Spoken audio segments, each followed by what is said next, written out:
Wow! Puting box!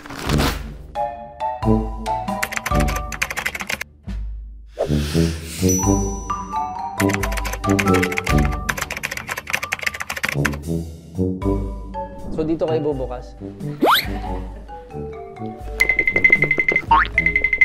Bakit? Dito.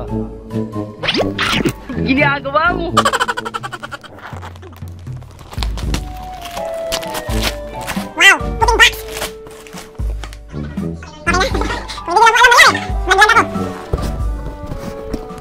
Oh, teddy bear. Pero teka lang, there's a note. Ano ang favorite memory mo sa isang stuffed toy? Okay. Isang word ang naalala ko. Naalala ko, cookie. Nung 2 years old ako, sakitan akong bata. Nasa hospital ako every month dahil may pneumonia ako.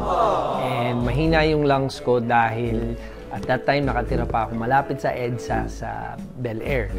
And then, all of a sudden, yung tatay ko nga, bihira pumunta dito. So, pabalik-balik lang siya. Ang dami niyang pinadalang mga laruan sa hospital. Sa Atimed, naalala ko pa yun. And sa sobrang daming mga laruan, may mga bus, may mga trains, may aeroplano, may daming stuffed toys. Wala akong pinansin kundi yung isang gray and black na stuffed toy na mukha siyang aso na mahaba yung tenga. Yun yung dinampot ko. Yung sinabi ko, this is Cookie. And simula nung araw na yun, hanggang sa umalis ako ng Pilipinas, about 12 years old, hindi ko na dinala kasama ko, pero binigay ko na lang sa yaya ko at that time. Her name was Mama Miss. Wala na siya sa atin ngayon. But kasama si Cookie doon sa kanya bago siya pumanaw.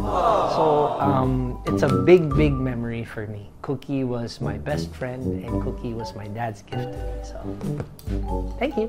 Hello mga bata! Hello everyone, this is Billy Crawford or Coach Billy. Abangan nyo kami sa The Voice Kids. Dito lang yan sa GMA.